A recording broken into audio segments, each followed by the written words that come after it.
Hello सभी को मेरी तरफ से प्यार भरा नमस्कार। आशा करता हूँ सब अच्छे होंगे। मैं Rohit Kumar UC live channel से आपके लिए नई क्लास लेके आया हूँ। जैसे कि मैंने आपको बोला था कि हम जो है एमटीएस जो एग्ज़ाम आने वाला है उसके लिए हम क्विक रिवीजन सेशन चलाया हुआ है। तो आज जो हम यहाँ पे डिस्कस करेंगे ये प्रैक्टिस सेट और प्रैक्टिस सेट 2 हम यहाँ पे डिस्कस करेंगे। जो मैंने पढ़ा दिया उसके बेस पे जो क्वेश्चन है उसी तरह तीसरा और चौथा भी आएगा। तो इसी तरह प्रैक्टिस सेट आएंगे ताकि आपको एक आइडिया हो जाए कि आपकी जो तैयारी है जो आपने पढ़ा हुआ है वो कैसा चला हुआ है। तो ये जो चलेगा ये फास्ट चलेगा। तो आप मेरे साथ इन क्वेश्चनों को साथ साथ में लगाएंगे और अपनी तैयारी को एनालाइज करेंगे कि आपकी तैयारी कैसी चल रही है, क्योंकि हाल ही में अभी एसएससी सीजीएल की वैकेंसीज भी आ गई हैं। तो उम्मीद करूंगा कि आपने वो फॉर्म भी भर दिया होगा। तो ये जो सीरीज़ है ये आपको दोनों एग्जामों में काफ़ी फ़ायदा पहुंचाएगी। तो ये एशियंट जो इंडिया है जो हमारे पास है प्राचीन इतिहास है भारत का, उसके ऊपर जो क्वेश्चन रहते हैं उसके बारे में हम डिस्कस करेंगे। तो इस वीडियो को जरूर लाइक शेयर चैनल को सब्सक्राइब जरूर करें और यहाँ पे ये जो सीरीज़ है इसका लुत्फ उठाएं। तो आज का डिस्कशन स्टार्ट करते हैं, ये फास्ट चलेगी। तो पहले क्वेश्चन में क्या कहा गया है कि अशोक के शिलालेखों में से निम्नलिखित में से कौन सी जानकारी मिलती है। तो जो अशोक का जो शिलालेख थे उससे हमें किस चीज़ की जानकारी मिलती है। आजीवन कहानी, आंतरिक नीति और विदेश नीति सभी की जानकारी उनके जो शिलालेख है वहां से मिलती है। तो ऑप्शन नंबर डी जो है इसका सही आंसर है। नेक्स्ट क्वेश्चन देखते हैं, निम्नलिखित में से कौन सा सारनाथ स्तंभ के चक्कर को इंडिकेट करता है। तो जो हमारे पास सारनाथ स्तंभ में जो चक्कर है वो किस चीज को बताता है। तो इसका जो सही आंसर है वो है प्रगति, progress. Option number C that is the right answer.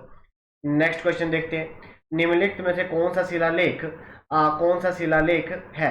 तो इसमें से कौन सा शिलालेख है। तो ये है हमारे पास नवसारी कोपर प्लेट्स शिलालेख है। ऑप्शन नंबर जो सी that is the right answer. Next question देखते हैं, निम्नलिखित में से किसकी गणना उपवेदों में के अंतर्गत नहीं आती है। तो ऐसा कौन सा है जो जिसकी गणना उपवेदों में नहीं आती है, वो कौन सा है। तो वो है हमारे पास यजुर्वेद। ऑप्शन नंबर जो बी है that is the right answer. Next question देखते हैं, निम्नलिखित में से किसका उल्लेख धर्म में नहीं है। तो जो हमारे पास धमा है उसमें उसका उल्लेख नहीं किया गया है। किस बारे में उसमें उसका उल्लेख नहीं किया गया है। जो हमारे पास संघ में विश्वास उसके बारे में उसमें नहीं लिखा गया। ऑप्शन नंबर डी जो है that is the right answer. Next question चल देखते हैं, कहा गया इसमें से कौन सा जो प्लेस है जो महात्मा बुद्ध के साथ संबंधित नहीं है। तो इसमें से महात्मा बुद्ध के साथ कौन सा नहीं है। पावापुरी जो है, पावापुरी जो संबंध रखती है वो किससे रखती है। जो हमारे पास मैंने आपको पढ़ा दिया है, जो 24th गुरु थे, तीर्थकार थे किसके, जैन धर्म के, जिनका नाम था विद्यमान महावीर। तो उनके साथ ये संबंध रखती है। तो इसमें से ऑप्शन नंबर जो डी है that is the right answer. Next question देखते हैं, इसमें कहा गया है निम्नलिखित में से किस शताब्दी के बाद दक्षिण भारत में भूमि दान करने की जो प्रथा बहुत चलित हुई। तो इसमें से ऐसी कौन सी शताब्दी थी जिसमें दक्षिण भारत में जो भूमि का दान करने की जो परंपरा चलाई गई थी बहुत ही विख्यात हुई। तो इसका जो सही आंसर है हमारे पास वो क्या है। ऑप्शन नंबर सी, 8वीं शताब्दी के बाद ये बहुत ही प्रचलित हुआ। Option number C that is the right answer. Next question देखते हैं, गौतम बुद्ध का वास्तविक नाम क्या था। गौतम बुद्ध का वास्तविक नाम क्या था। तो सिद्धार्थ था। ऑप्शन नंबर ए जो है इसका सही आंसर है। उम्मीद करूंगा साथ साथ में आप भी इन क्वेश्चनों को लगा रहे होंगे, क्योंकि ये फास्ट सीरीज है। तो आप इनमें साथ इन क्वेश्चनों को लगाएं। निम्नलिखित में से किस वेद में रुद्र शब्द का प्रारंभिक स्रोत कहा जाता है। किस वेद को रुद्र शब्द का प्रारंभिक स्रोत कहा जाता है। ऑप्शन नंबर ए ऋग्वेद को कहा जाता है। ऑप्शन नंबर ए क्या है इसका सही आंसर है। नेक्स्ट क्वेश्चन देखते हैं, दक्षिण भारत में किस वंश के शासक ने धर्मराज की उपाधि धारण की थी। तो दक्षिण भारत का वो कौन सा वंश था जिसने अपने नाम के साथ उपाधि लगा के रखी थी धर्मराज की। तो वो कौन थे। जो पश्चिमी गंगा वाले जो राजा हुआ करते थे उन्होंने अपने नाम के साथ क्या लगा के रखा था। तो उन्होंने अपने नाम के साथ धर्मराज की उपाधि लगा के रखी थी। ऑप्शन नंबर डी जो है that is the right answer. Next question देखते हैं, निम्नलिखित में से कौन सी वस्तु पिछले गुप्त काल से निर्यात अयोग्य नहीं थी। तो जो हमारे पास पास्ट गुप्त पीरियड था उसमें से ऐसी कौन सी चीज़ थी जिसका निर्यात नहीं किया जाता था। तो किन का निर्यात नहीं किया जाता था। ऑप्शन नंबर सी जो है that is the right answer. Next question देखते हैं, निम्नलिखित में से किस प्रतिहार राजा ने परमान की उपाधि धारण करी थी। तो प्रतिहार का वे कौन सा राजा था जिसने अपने नाम के साथ एक उपाधि लगा के रखी थी परमान। तो वो कौन थे। तो जो हमारे पास मीर भोज थे उन्होंने अपने नाम के साथ क्या लगा के रखा था, परमान लगा के रखा था। ऑप्शन नंबर ए जो है इसका सही उत्तर है। नेक्स्ट क्वेश्चन देखते हैं, निम्नलिखित में से कौन सा स्थान नवपाषाण युग को सबसे पुराने प्रमाण प्रस्तुत करता है? तो ऐसा कौन सा हमारे पास स्थान है जहाँ पे हमें नवपाषाण युग के जो है सबसे पुराने जो प्रमाण है वहाँ से मिलते हैं? तो वो जगह कौन सी है? तो वो जगह है जी हमारे पास ऑप्शन नंबर जो बी है, मेरगढ़। मेरगढ़ में हमें जो नियोलिथिकल एरा है उसके सबसे पुराने एविडेंस मिले हुए हैं। तो इसको राइट डाउन कर लीजिए, साथ साथ में इन क्वेश्चनों को लिखते रहिए, या इसकी जो आप स्क्रीनशॉट भी ले सकते हैं। नेक्स्ट देखते हैं, लौथल में जो आर्कियोलॉजिकल अवशेष, जो पुरातत्व अवशेष के रूप में निम्नलिखित में से कौन सा तत्व नहीं पाया गया? कि जो लौथल में खुदाई की गई थी आर्कियोलॉजिकल सर्वे ऑफ इंडिया के द्वारा, तो वहां पे उनको क्या चीज नहीं मिली वहां पे? तो इसका सही आंसर क्या है? जौ की बढ़िया किस्म, ऑप्शन नंबर जो डी है वहां पे जौ की बढ़िया किस्म के बारे में उसका कोई भी जानकारी हमें वहां से नहीं मिली थी। ऑप्शन नंबर जो डी है that is the right answer. Next question देखते हैं कि जो हमारे पास धमेका का जो स्पूत है वो कहाँ पे लोकेटेड है? तो धमेका जो स्पूत है वो कहाँ पे बनाया गया है? तो इसका जो सही आंसर है वे है हमारे पास Sarnath, option number B that is the right answer. Next question देखते हैं, कहा गया which of the following element were not be found in the form of the archaeological remaining the Kalibanga? की कहा गया कि जो हमारे पास कालीबंगा जो स्थान है वहां पे हमें कौन से किस चीज के अवशेष नहीं मिले हुए? जब आर्कियोलॉजिकल पूरा तत्विक जो अवशेषों के रूप में नहीं मिला है तो वो कौन सा है जो हमें वहां पे नहीं मिला? ऑप्शन नंबर जो डी, जो हमारे पास युगल दफनाने वाला जो था वो हमें वहां से नहीं मिला है। ऑप्शन नंबर जो डी है that is the right answer. Kalibanga इसीलिए उसे कालीबंगा कहा जाता है क्योंकि वहां पे काली चूड़ियां मिली है, ठीक है। ब्लैक बैंगल्स, अग्निकुंड के बारे में हमें वहां से मिला है, जोता हुआ खेत के बारे में जानकारी वहां से मिला है, परंतु जो ये है इसके बारे में हमें कोई जानकारी नहीं मिली है कालीबंगा से। नेक्स्ट क्वेश्चन देखते हैं, बौद्ध साहित्य के सामान्यता किस भाषा में लिखे जाते थे? तो जो हमारे पास बौद्ध भाषा थी उसको सामान्यता किस भाषा में लिखा गया है? तो इसका सही ऑप्शन हमारे पास पाली भाषा में उसको लिखा जाता था। नेक्स्ट क्वेश्चन देखते हैं, निम्नलिखित में से किस वैदिक ग्रंथ ने पहली बार पूर्व और पश्चिम समुद्रों का उल्लेख किया है? तो सबसे पहले जो पूर्व और पश्चिम के जो समुद्र थे उसके बारे में किस ग्रंथ में सबसे पहले बताया गया था? जो हमारे पास सतपथ ब्राह्मण जो था उसमें इसके बारे में उल्लेख किया गया। ऑप्शन नंबर जो बी है that is the right answer. Next question देखते हैं, निम्नलिखित में से कौन सा हड़प्पा स्थल गुजरात में स्थित नहीं है? तो इसमें से कौन सा जो है जो हड़प्पा स्थल है जो गुजरात में नहीं पाया जाता? तो इसका सही आंसर क्या है हमारे पास? जो गुजरात में नहीं पाया जाता तो जो हमारे पास धमबाद है, ठीक है, दहमाबाद है, जो कहाँ पे गुजरात में नहीं है। लोथल जो है वो गुजरात में है। जो सूराकोटा है वो भी गुजरात में, धोलावीरा भी जो भी है गुजरात में है। अभी हाल ही में 2020 में इसको यूनेस्को वर्ल्ड हेरिटेज के द्वारा दर्जा दे दिया गया है। तो अब जो भारत है वो 40th ग्रुप में आ गया है। तो सभी के पास जो है 40th ग्रुप, मतलब सभी जो जो देश 40th ग्रुप में है जिनके पास 40 आर्कियोलॉजी, जिनके पास वर्ल्ड हेरिटेज साइट है, तो सबसे ऊपर जो है वो इजिप्ट है, उसके बाद चाइना है, ठीक है। सबसे ऊपर जो हमारे पास यूनेस्को वर्ल्ड हेरिटेज साइट है वो कहाँ पे है? तो इजिप्ट में है, दूसरे पे चाइना है। नेक्स्ट क्वेश्चन देखते हैं, जो हमारे पास लॉर्ड बुद्धा जो अपना पहला जो सेमिनार दिया था वो कहाँ पे दिया था? तो उनके द्वारा पहला जो सेमिनार दिया गया था वो कहाँ दिया गया था? बोध गया, बिहार में दिया गया था। ऑप्शन नंबर जो सी है दैट इज बी है that is the right answer. तो सी होगा यहाँ पे और ये हमारे पास बी होगा। तो कहाँ दिया गया था जी? बोध गया में दिया गया था। नेक्स्ट क्वेश्चन देखते हैं, जूनागढ़ शिलालेख में निम्नलिखित को किस भाषा में पहला शिलालेख है? तो जूनागढ़ का जो शिलालेख है वो किस भाषा में सबसे पहले लिखा गया था? तो उसकी जो लिखा किस में गया था? तो संस्कृत में लिखा गया था। ऑप्शन नंबर जो डी है that is the right answer. Junagadh जो इंस्क्रिप्शन है उसको किस लैंग्वेज में लिखा गया? तो संस्कृत भाषा में लिखा गया। ऑप्शन नंबर डी इसका सही उत्तर है। नेक्स्ट क्वेश्चन देखते हैं, निम्नलिखित में से कौन सा स्थान मध्य पाषाण युग से नहीं है? तो इसमें से कौन सा ऐसा स्थान है जो मध्य पाषाण युग से नहीं मैच करता? तो जो गणेश्वर है वो मध्य पाषाण युग से नहीं संबंधित। ऑप्शन नंबर जो बी है that is the right answer. Next question देखते हैं कि जो कहा गया है कि इसमें से कौन सा जो विवाह है जो प्राचीन भारत में उसको नहीं माना जाता था? तो जो हमारे पास गंधर्व विवाह है उसको क्या माना जाता? उसको मैरिज के रूप में लीगल मैरिज नहीं मानी जाती थी। तो ऑप्शन नंबर जो सी है that is the right answer. बाकी सभी की सभी जो थी वो लीगल मैरिज में आती थी, तो जो इन लीगल में आती थी वो क्या थी? गंधर्व विवाह था। ऑप्शन नंबर सी जो है that is the right answer. Next question देखते हैं, संस्कृत कवि जो राजशेखर किसके दरबार में रहते थे? तो जो संस्कृत कवि थे एक राजशेखर, तो वो किसके दरबार में रहा करते थे? तो उसका सही आंसर क्या हमारे पास? महिपाल वन। जो महिपाल वन थे उनके राजदरबार के जो कवि थे वो बहुत ही प्रसिद्ध कवि थे जिनका नाम राजशेखर था। नेक्स्ट क्वेश्चन देखते हैं, जो हमारे पास उपनिषेध पुस्तकें हैं, तो उपनिषेध किस चीज़ की किताबें हैं? तो उपनिषेध जो है हमारे पास फिलोसफी के, ऑप्शन नंबर जो डी है that is the right answer, दर्शन पर आधारित है। नेक्स्ट क्वेश्चन देखते हैं।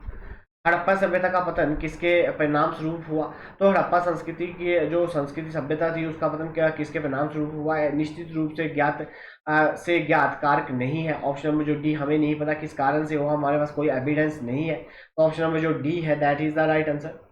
नेक्स्ट क्वेश्चन देखते हैं।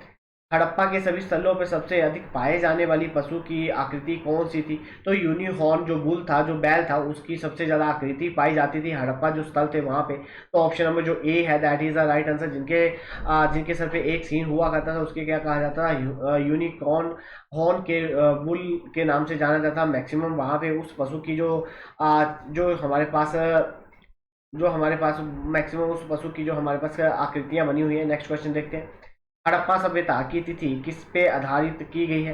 तो हड़प्पा जो संस्कृति है उसकी जो तिथि है वो कैसे निकाली जाती है? तो जो रेडियो कार्बन डेटिंग है, ऑप्शन नंबर जो डी है that is the right answer.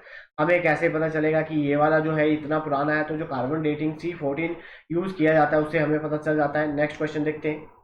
अधिकांश बड़े हड़प्पा नगरों में किलाबंदी की जाती थी जो सेवा प्रदान करती थी। तो जो हमारे पास किले को क्या किया जाता था? घेराबंदी की जाती थी। उसका क्या कारण था? उसको क्यों किया जाता था? लुटेरों से बचाने के लिए, बिल्कुल बात सही है।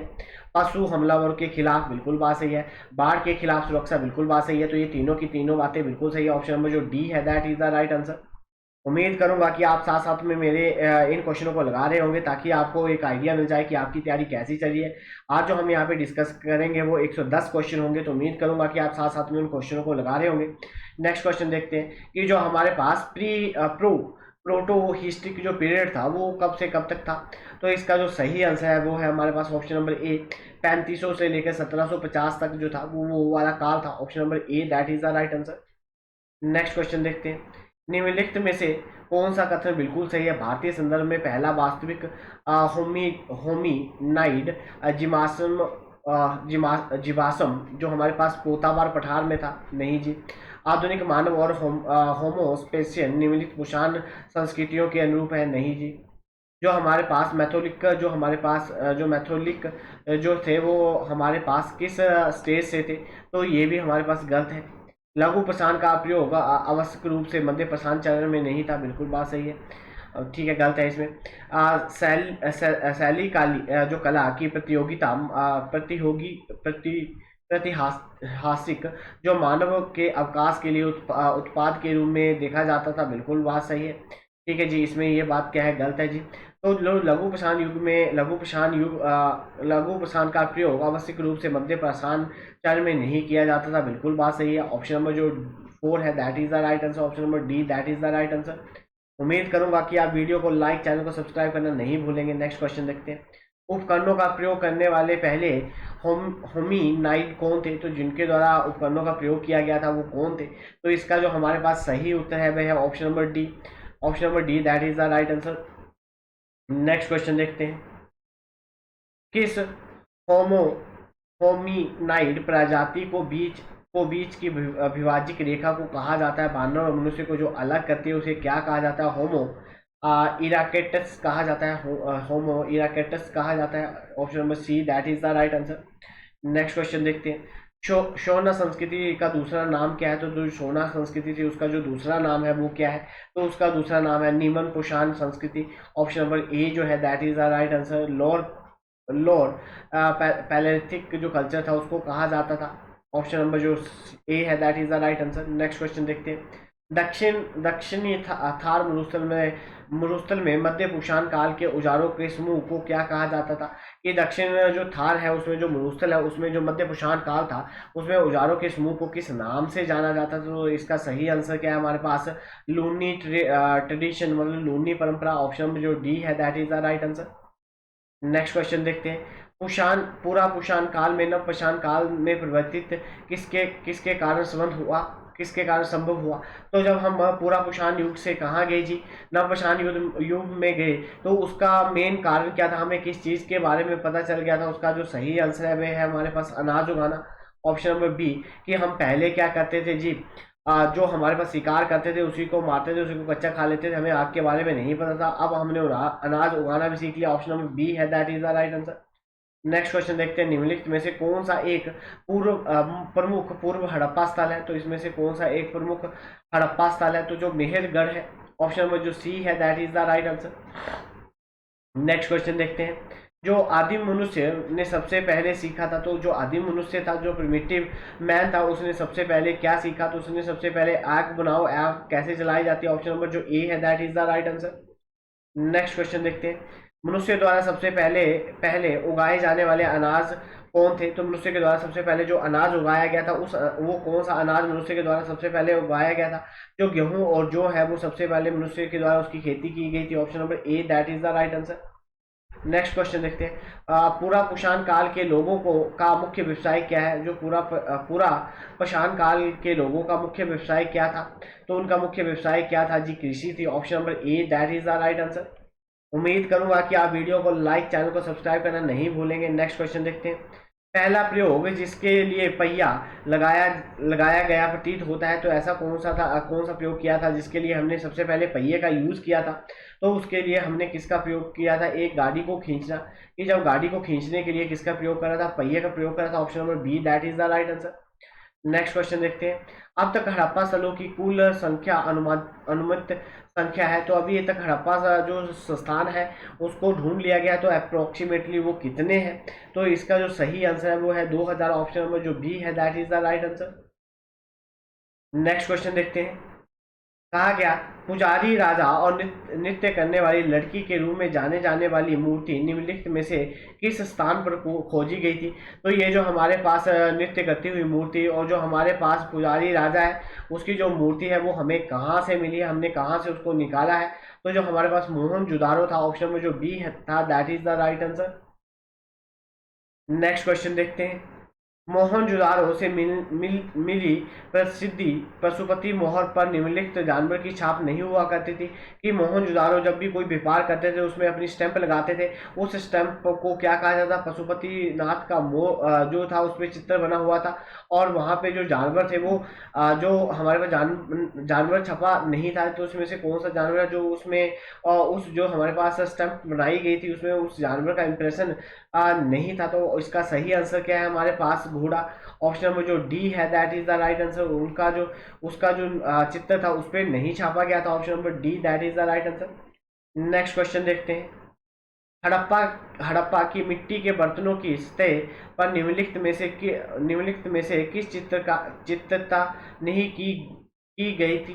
कि जो हमारे पास हड़प्पा में मिट्टी के जो बर्तन बनाए जाते थे उसके ऊपर क्या हुआ करता था? कि चित्र बनाए जाते थे, परंतु ऐसा ऐसा कौन सा ऐसा क्या था कि उनके मतलब कौन थे जिनके चित्र उस पर नहीं बनाए गए हैं? तो इसका है ऑप्शन नंबर ए, देवी देवताओं के कोई भी चित्र वहां पे नहीं बने हैं।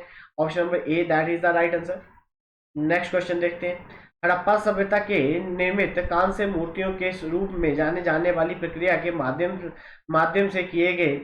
तो जो हमारे पास हड़प्पा जो सभ्यता है से निर्यात कांस्य मूर्तियों के रूप में जाने जाने वाली प्रक्रिया के माध्यम से किए गए थे। तो इसको क्या कहा जाता है? कि जो ब्रॉन्ज हमारे पास बनाए गए थे वो किस वजह से बनाए गए थे? ऐसी क्या प्रोसेस करवाई थी कि जिससे उनको वो पसंद आ गया? तो lost vaccine process. Option number जो ए है, that is the right answer. Option number A, that is the right answer. Next question देखते हैं, हड़प्पा के आभूषणों के निम्नलिखित निर्माण में निम्नलिखित में से किस सामग्री का प्रयोग नहीं किया जाता था? जब आभूषण बनाए जाते थे तो किस चीज का प्रयोग उसमें नहीं किया जाता था? इसका जो सही आंसर है वह है हमारे पास ऑप्शन नंबर डी, इसमें से कोई भी नहीं। Option number D, that is the right answer. Next question देखते हैं, निम्नलिखित में से किस स्थल में नगन नगन जो नर धड़ प्राप्त हुआ है? कि जो हमारे पास ऐसा कौन सा स्थान है जहाँ पे हमें क्या मिला है? नगन नर का धड़ मिला हुआ है। तो ऐसा जो हमारे पास ऑप्शन नंबर जो हड़प्पा है, जो हड़प्पा की जो साइट है वहाँ पे हमें ऐसी चीजें मिली है। Option number A, that is the right answer. Next question देखते हैं, निम्नलिखित में से किस हड़प्पा स्थल में नगन स्त्री की आकृति के प्रमाण मिले?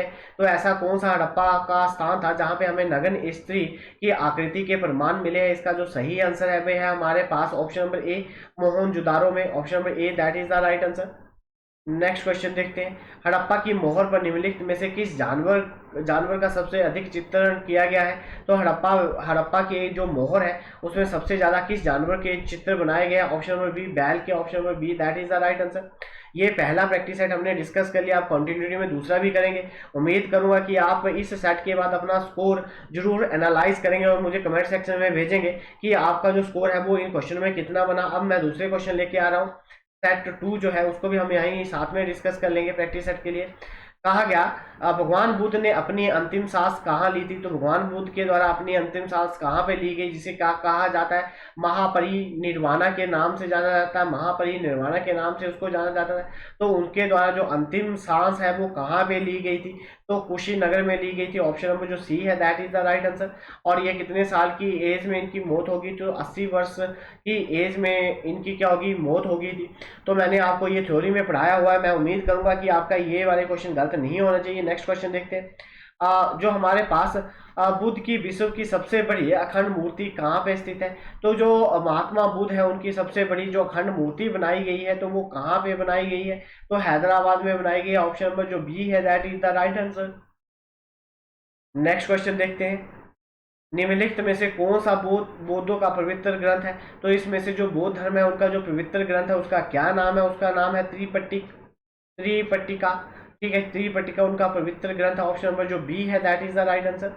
बुद्ध बुद्ध का अर्थ है, तो वो जो बुद्ध है उसका क्या मीनिंग है, उसका क्या अर्थ है? तो उसका अर्थ है जो हमारे पास लाइटनिंग वन, ठीक है, जिसका मतलब होता है प्रू, जो pre Buddha. Option number A that is the right answer. Next question देखते हैं। बुद्ध किस कुल के थे? तो जो महात्मा बुद्ध थे उनके जो कुल का नाम था वो क्या था? तो उनके कुल का क्या नाम था जी? उनके कुल का नाम था स्काया। ऑप्शन नंबर जो डी है that is the right answer. तो मैंने आपको ये पढ़ा भी दिया है, उम्मीद करूंगा कि आप इन क्वेश्चनों को गलत नहीं करेंगे और वीडियो को लाइक, चैनल को सब्सक्राइब करना भी नहीं भूलेंगे। नेक्स्ट देखते हैं। भारत में नालंदा विश्वविद्यालय किस राज्य में स्थित है? तो जो नालंदा यूनिवर्सिटी है वो कहाँ पे स्थित है? तो इसका जो हमारे पास सही उत्तर क्या है? तो ऑप्शन नंबर बी बिहार में है। Option number B that is the right answer. Nalanda university कहाँ पे है? तो बिहार में है। नेक्स्ट क्वेश्चन देखते हैं। महावीर का जन्म 6वीं शताब्दी में हुआ था। तो महावीर जी का जन्म 6वीं शताब्दी में हुआ था, तो वो कहाँ पे हुआ था? उनका जो जन्म था वो कहाँ पे हुआ? तो वैशाली में। ऑप्शन नंबर ए है that is the right answer. Next question देखते हैं। प्रारंभिक अवस्था में जैनियों का धार्मिक साहित्य लिखा गया था। तो जो जैन धर्म के जो जैनियों के द्वारा जो धार्मिक ग्रंथ लिखा गया है, जो साहित्य लिखा गया है, उसको क्या कहा जाता है और उसको किस भाषा में लिखा गया था? उसे कहा जाता है अर्ध मगधी में लिखा गया था। किसमें लिखा गया था? अर्ध मगधी में लिखा गया था। ऑप्शन नंबर ए है that is the right answer. Next question देखते हैं। निम्नलिखित में से कौन सा स्थान जैन धर्म से जुड़ा हुआ है? तो इसमें से ऐसा कौन सा स्थान है जो जो हमारे पास जैन धर्म है उसके साथ संबंध रखता है? तो हमारे पास जो पावा है, जो पावापुरी है, वहाँ वो किसके साथ संबंधित है? जो हमारे पास 24th तीर्थकार थे, वर्तमान जो महावीर थे, उनके साथ संबंध रखता है। क्यों रखता है मैंने आपको पढ़ाया है, तो उम्मीद करूंगा कि आप मुझे कमेंट सेक्शन में बताएंगे कि क्यों वो उनके साथ संबंधित है। ऑप्शन नंबर जो बी है that is the right answer. Next question देखते हैं। कहा गया कि सूची 1 को सूची 2 के साथ हमें मिलाना है। तो इसमें क्या कहा गया है? जो हमारे पास अभिधर्मा पिट्टिका है वो किससे रिलेटेड है? तो जो हमारे पास matter of the psychology and the जो हमारे पास मेटाफिजिक्स है उसके साथ संबंधित है। तो ए का क्या हो गया जी? फोर्थ हो गया। तो ए का फोर्थ एक में ही है, तो ऑप्शन नंबर डी जो है इसका सही आंसर है। अगर आपको एक भी पता होगा तो आप निकाल लोगे। उम्मीद करूंगा कि आप साथ साथ में क्वेश्चन लगा रहे होंगे, अंत में मुझे अपना स्कोर जरूर भेजेंगे। तो मैं फास्ट इसीलिए पढ़ा रहा हूँ क्योंकि ये हमारे पास जो है प्रैक्टिस सेट है। नेक्स्ट है जो बुद्ध चरित्र के लेखक कौन है? तो जो बुद्ध चरित्र है उसके जो लेखक है उनका क्या नाम है? तो उनका जो नाम है हमारे पास असम घोष। ऑप्शन नंबर जो ए है that is the right answer. कि बुद्ध चरित्र है वो किसके द्वारा लिखा गया था, उसके लेखक कौन थे? तो उसके लेखक थे Assam Ghosh. Option number A that is the right answer. जो हमारे पास निघंट नटपुत्र के नाम से भी किसे जाना जाता है? जो हमारे पास निघंट नटपुत्र के नाम से हम किसे जाना जाता है? तो इसका सही आंसर क्या है? जो वर्तमान महावीर था उन्हें जाना जाता है। ऑप्शन नंबर जो ए है that is the right answer. Next question देखते हैं, जैन धर्म को बौद्ध धर्म से अलग करने वाला सिद्धांत क्या है? तो जैन धर्म को बौद्ध धर्म से क्या चीज अलग करती है? तो जो हमारे पास सभी प्राणियों और चीजों के लिए एक आत्मा का आरोपण, कि उन्होंने कहा था कि कोई भी आत्मा नहीं होती है, परंतु जैन धर्म के द्वारा कहा गया कि सभी प्राणियों और सभी चीजों में क्या होती है? आत्मा होती है। ऑप्शन नंबर जो सी है that is the right answer. Next question देखते हैं, बुद्ध लगभग किस समय रहे थे? तो जो हमारे पास बुद्ध का जो जीवन था वो किस समय था? तो जो हमारे पास कंफ्यूजन, ऑप्शन नंबर जो ए है that is the right answer. Next question देखते हैं, बुद्ध के उपदेश का मुख्य रूप से संबंधित है, बुद्ध के उपदेश मुख्य रूप से किस चीज से संबंधित है? उन्होंने उसमें किस चीज के बारे में बताया गया है? तो विचार और आचार की शुद्धता के बारे में। ऑप्शन नंबर जो सी है that is the right answer. Next question देखते हैं, बौद्ध धर्म में तीसरे वाहन के रूप में जाना जाता है, बौद्ध धर्म में तीसरे वाहन के रूप में किसे जाना जाता है? तो वज्रयान। ऑप्शन नंबर जो सी है that is the right answer. Next question देखते हैं, किस राजा को बौद्ध धर्म का पालना कहा जाता है? तो किस राजा के द्वारा बौद्ध धर्म को मतलब किस धर्म मतलब क्या कहा जाता है? बौद्ध धर्म का पालना कहाँ कहा जाता है? तो किस राज्य को बौद्ध धर्म का पालना कहा जाता है? तो ऑप्शन नंबर जो है उत्तर प्रदेश को। Option number C that is the right answer. Next question देखते हैं, निम्नलिखित में से कौन सा महात्मा बुद्ध का समयकालीन था? तो उनके टाइम का समयकालीन कौन था? वर्तमान महावीर थे। ऑप्शन नंबर डी है that is the right answer. ये दोनों आपस के समयकालीन थे, परंतु कभी भी आपस में नहीं टकराए थे। नेक्स्ट क्वेश्चन देखते हैं, गंधर्व कला जो विश्वविद्यालय है वो अस्तित्व में आया था? जो हमारे पास गंधर्व कला जो हमारे पास स्कूल है वो कब अस्तित्व में आया, उसको कब अस्तित्व में लाया गया? जब महायान संप्रदाय आया उनके बाद। ऑप्शन नंबर जो सी है that is the right answer. Next question देखते हैं, निम्नलिखित स्थानों पर विचार कीजिए और हमें बताइए कि कौन सी जो इसका जो बात है वो बिल्कुल सही है। तो कहा गया कि लुम्बिनी जो है, लुम्बिनी, ठीक है जी, बोध गया, जो सारनाथ है वो सारनाथ, और जो हमारे पास कुशीनगर है वो कुशीनगर। इसमें कहा गया था कि बौद्ध धर्म के जीवन के बारे में सही हमें क्रम बताना है। तो सही क्रम क्या है इसका जी? ऑप्शन नंबर ए है that is the right answer. Option number A क्या है? बिल्कुल सही है। नेक्स्ट क्वेश्चन देखते हैं, भारतीय साहित्यिक कृतियों के संदर्भ में दिगाए निकाय है, कि जो हमारे पास दिगा निकाय है वो उसके बारे में इंडियन जो लिटरेचर है जो उसके ऊपर काम करता है उसे क्या कहा जाता है, उसको किस भाषा में लिखा गया था? तो इसका जो सही आंसर है वो हमारे पास पाली में एक महत्वपूर्ण बोध पाठ है, कि ये हमारे पास क्या, पाली भाषा में एक बहुत ही महत्वपूर्ण बोध पाठ है। ऑप्शन नंबर जो ए है that is the right answer. Next question देखते हैं, निम्नलिखित कथनों पर विचार कीजिए। प्राचीन भारत में जैन धर्मों के वर्ण व्यवस्था की निंदा की गई थी। दूसरी बात, जैन धार्मिक साहित्य और अर्ध मगधी में लिखा गया था। महावीर ने अपने अनुयायियों के क्रम से महिलाओं को प्रवेश दिया था। तो इसकी कौन सी बात जो है वो बिल्कुल सही है और कौन सी बात इसकी गलत है? तो जो हमारे पास ऑप्शन नंबर जो सेकंड जो बात है इसकी बिल्कुल सही है और थर्ड भी बिल्कुल सही है। तो ऑप्शन नंबर जो डी है that is the right answer. जो फर्स्ट है वो सही नहीं है। प्राचीन भारत में जैन धर्म के वर्ण व्यवस्था को की निंदा की जाती थी, नहीं, ऐसी बात नहीं है। तो ऑप्शन नंबर जो डी है that is the right answer. Next question देखते हैं, निम्नलिखित में से कौन सा बौद्ध धर्म के अष्टांगा मार्ग में शामिल नहीं है? तो इसमें से कौन सा जो बौद्ध धर्म के द्वारा 8 मार्ग दिए गए थे, तो उसमें से कौन सा जो है जो इसके साथ संबंधित नहीं है? जो हमारे पास सही इच्छा जो राइट टू डिजायर है वो इसमें नहीं लिखा गया। ऑप्शन नंबर जो सी है that is the right answer. Next question देखते हैं, गौतम बुद्ध ने अपना पहला उपदेश कहाँ दिया, जिसे धर्म चक्र परिवर्तन अर्थात कानून का पहिए के नाम से भी जाना जाता है? तो उन्होंने सबसे पहले जो अपना जो उपदेश था वो कहाँ पे दिया गया था? महात्मा बुद्ध के द्वारा सारनाथ में दिया गया था। ऑप्शन में जो बी है that is the right answer. और ये जो बात है बड़ी बार पेपर में पूछी जा चुकी है, उम्मीद करूंगा कि साथ साथ में आप इन क्वेश्चनों को लगा रहे होंगे और अंत में अपना स्कोर जरूर देखेंगे, ताकि आपको आइडिया हो जाए कि आपकी तैयारी कैसी चल रही है। अब कहा गया कि सूची 1 को सूची 2 से हमें मैच करना है। कहा गया कि बौद्ध का जो जन्म हुआ था वो कहाँ पे हुआ था? तो जो बौद्ध धर्म थे, जो बौद्ध गुरु थे, उनका जो जन्म हुआ था वो कहाँ पे हुआ था? तो लुम्बिनी में हुआ था। तो ए का क्या है जी? दूसरा है। ठीक है जी। नेक्स्ट हमारे पास इसको मिलाएंगे तो हमारे पास कौन सा आएगा? ऑप्शन नंबर सी जो है that is the right answer. Option number C क्या है इसका सही आंसर है। नेक्स्ट क्वेश्चन देखते हैं, निम्नलिखित पर विचार कीजिए। पिटक, अंग और जातक, इसमें से बौद्ध साहित्य की शाखाएं हैं। तो इसमें से जो बौद्ध साहित्य की जो शाखाएं हैं वो कौन कौन सी है? केवल फर्स्ट और जो थर्ड है। जो हमारे पास अंगा है ये जैन धर्म में आता है। ऑप्शन नंबर जो इस क्वेश्चन की जो है ऑप्शन नंबर ए जो है वो बिल्कुल सही है। नेक्स्ट क्वेश्चन देखते हैं। निम्नलिखित में से किसने शून्यवाद के सिद्धांत को सिखाया? तो किसके द्वारा शून्यवाद के सिद्धांत के बारे में किसके द्वारा बताया गया? तो जो हमारे पास नागा अर्जुना थे उनके बारे में बताया गया। ऑप्शन नंबर जो ए है that is the right answer.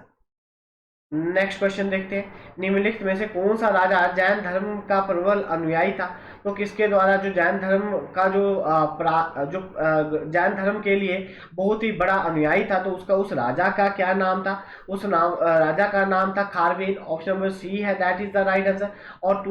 और इसमें हमारे पास क्या कहा गया है कि जो इनके अनुयायी थे, जो राजा की जैन धर्म के जो अनुयायी थे, जो उसमें से जो प्रबल थे, जो राजा प्रबल थे वो कौन थे? खारवेल जो थे। ऑप्शन नंबर सी है that is the right answer.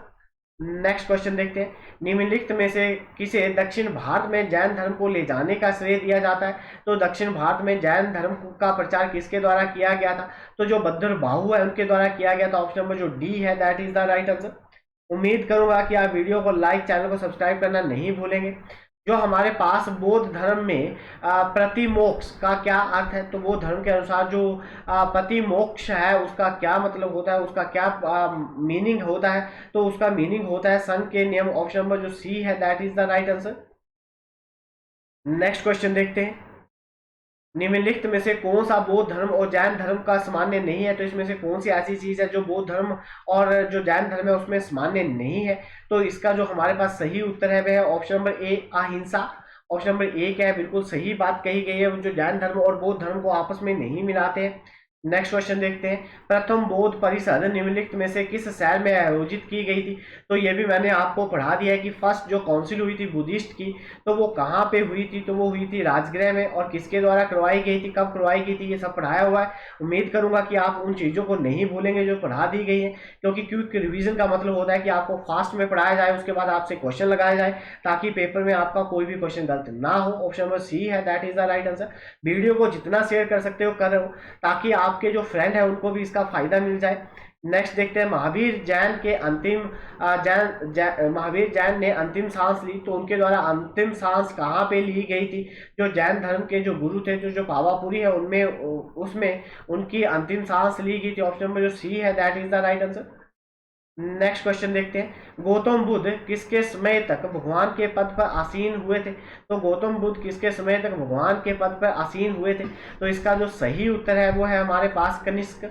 Option number जो बी है that is the right answer. जब कनिष्क थे तब जो गौतम बुद्ध थे वो किस पद पे आगे थे? भगवान के पद पे आगे। तो option number B that is the right answer.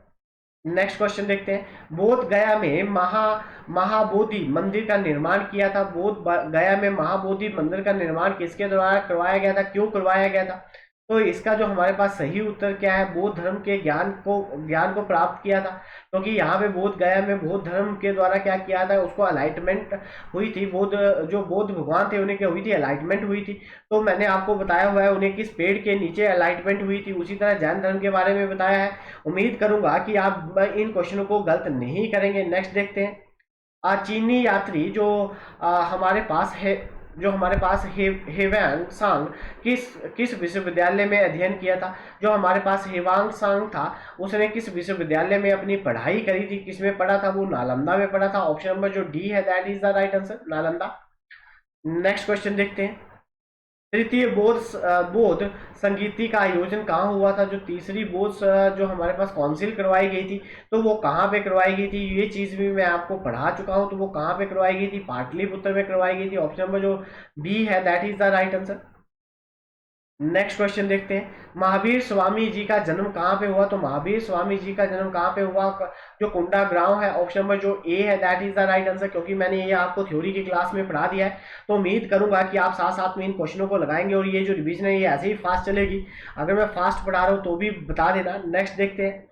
निम्नलिखित में से किस स्थान को पार्श्वनाथ से जोड़े होने के कारण जैन सिद्ध क्षेत्र माना जाता है? तो पार्श्वनाथ जो थे वो जैन धर्म के 23rd तीर्थकार थे। तो ऐसा कौन सा स्थान है जो उनके साथ जुड़ा हुआ है? तो ऑप्शन नंबर जो सी है, जो समेत शिखर है। Option number C that is the right answer. Next question देखते हैं। महात्मा बुद्ध का जन्म कहाँ पे हुआ? तो महात्मा बुद्ध का जो जन्म है वो कहाँ पे हुआ? तो उनका जन्म कहाँ पे हुआ? लुम्बिनी। ऑप्शन नंबर जो बी है that is the right answer. Mahatma Buddha के द्वारा अपने घर को छोड़ दिया गया था, और किस टाइम किस समय उन्होंने अपने घर को छोड़ा था? मुझे कमेंट सेक्शन में बताइए उनकी क्या एज थी, और उनके जो घोड़े का क्या नाम था जिसके साथ वो निकल पड़े थे। नेक्स्ट देखते हैं। निम्नलिखित कथनों पे विचार कीजिए और चैत्य और बिहार के बीच में अंतर बताइए। तो चैत्य और जो हमारे पास इसके बीच का क्या अंतर है? चैत्य एक पूजा स्थल है, जबकि बिहार बौद्ध संतों को रहने के लिए स्थान है। बिल्कुल बात सही सही है। ऑप्शन नंबर ए जो है that is the right answer. Next question देखते हैं।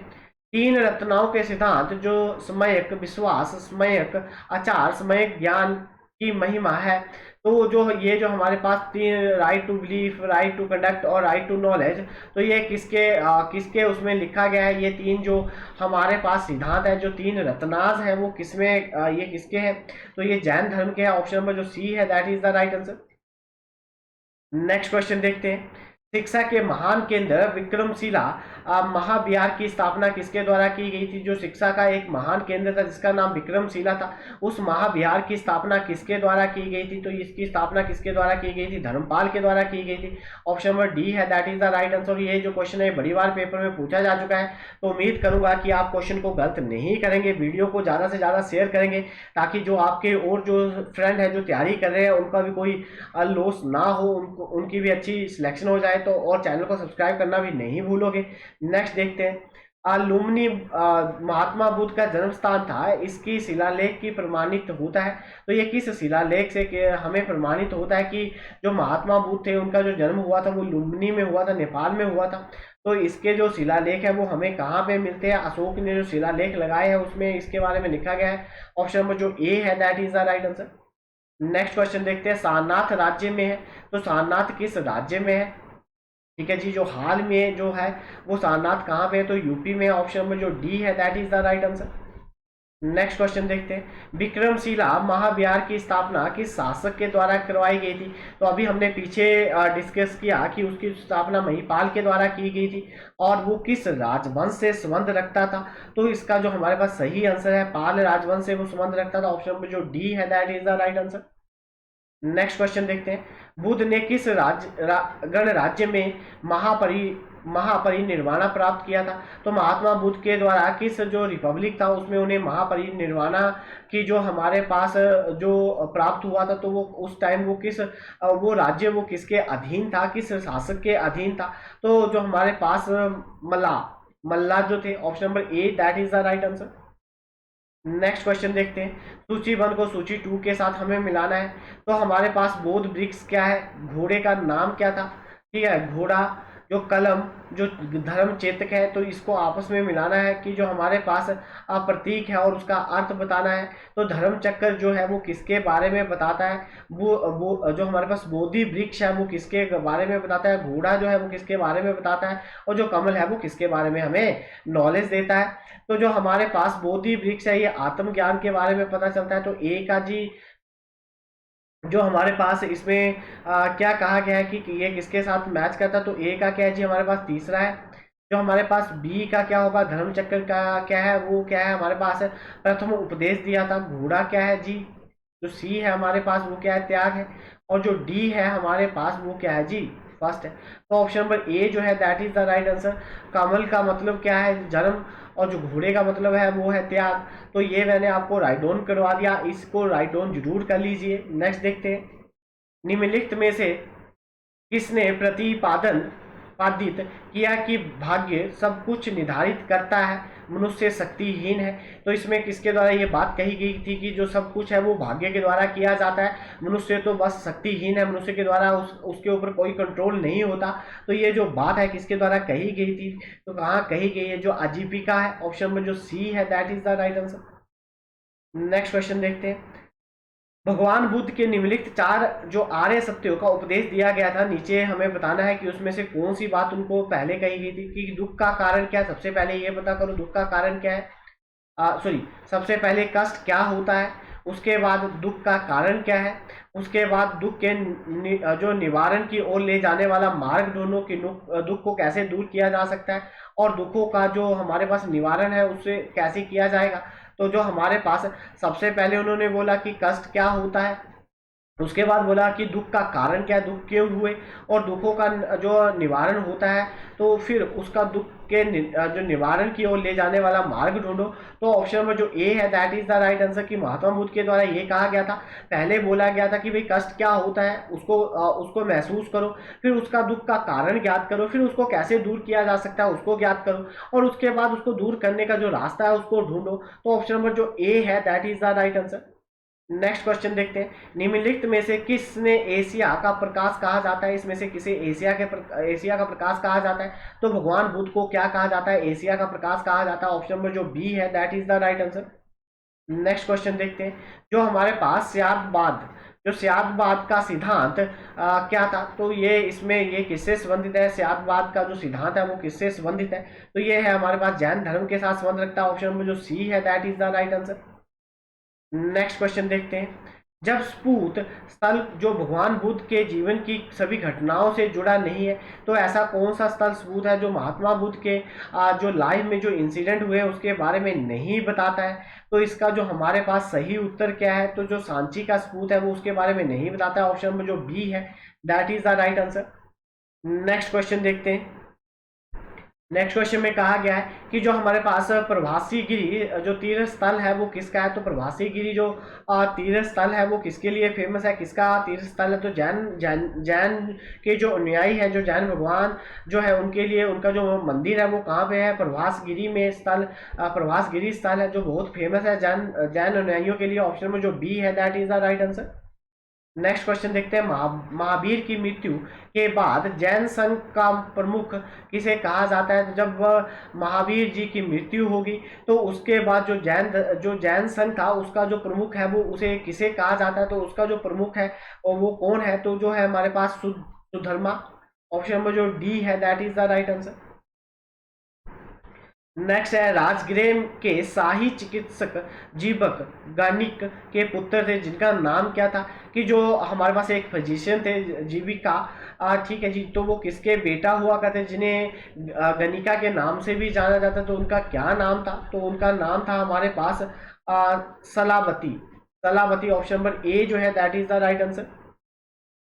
नेक्स्ट क्वेश्चन देखते हैं, उम्मीद करूंगा कि आप वीडियो को लाइक, चैनल को सब्सक्राइब करना नहीं भूलेंगे और हमारे साथ जुड़ेंगे और ऐसे ही प्रैक्टिस करते रहेंगे ताकि आपका पेपर में कोई भी क्वेश्चन गलत ना हो। नेक्स्ट है, चौथी बौद्ध परिषद किस राजा के शासनकाल में बुलाई गई थी। और मैं ये बता दूंगा किस राजा के शासनकाल में बुलाई थी, क्योंकि मैंने आपको ये पढ़ा चुका हूँ। जो थ्योरी पहले पढ़ाई है उसी के बेस पे क्वेश्चन है। तो ऑप्शन नंबर जो सी है that is the right answer, कि कनिष्क के द्वारा ये बुलाई गई थी। Option number C that is the right answer. Next question देखते हैं, त्रिपट्टिका लिखा गया था। तो त्रिपट्टिका जो है वो किसके द्वारा लिखी गई थी, किस भाषा में लिखी गई थी। तो ये किस भाषा में लिखी गई थी, पाली भाषा में लिखी गई थी। क्योंकि जो हमारे पास त्रिपट्टिका है वो किसकी बुक है, तो ये बौद्ध धर्म से संबंधित है। तो ऑप्शन नंबर जो सी है उसको किस में भाषा में लिखा गया है, तो पाली भाषा में लिखा गया है। नेक्स्ट क्वेश्चन देखते हैं, अंतिम तीर्थकार का क्या नाम था। जो अंतिम तीर्थकार थे उनका क्या नाम था, तो महावीर था। जो 24th तीर्थकार थे, ऑप्शन नंबर जो बी है that is the right answer. Next question देखते हैं, कश्मीर में कनिष्क के शासनकाल में आयोजित बौद्ध संगीत की अध्यक्षता निम्नलिखित में से किसके द्वारा की गई थी। तो ये किसके द्वारा की गई थी, विष्णु मित्रा के द्वारा की गई थी। यही क्वेश्चन मैंने आपसे पूछा था और ये आगे ही क्वेश्चन आ गया। तो उम्मीद करूंगा कि आपको ये वीडियो आने वाले एग्जाम में काफ़ी फायदा पहुंचाए और आप हमारे साथ यूसी लाइव चैनल के साथ जुड़कर तैयारी को कंटिन्यू रखें। और हमारी जो ऐप है वहाँ पे आपको जो फ्री मॉक है वहाँ पे आपको मिल जाएंगे। तो आप अपने पेपर को जाने से पहले वो मॉक जरूर लगा ले ताकि आपको अपनी एक्यूरेसी का पता चल जाए और आपकी कितना परसेंटाइल बन रहा है वो आपको पता चल जाए। तो आज की क्लास हम यहीं पे ऑफ करते हैं। धन्यवाद।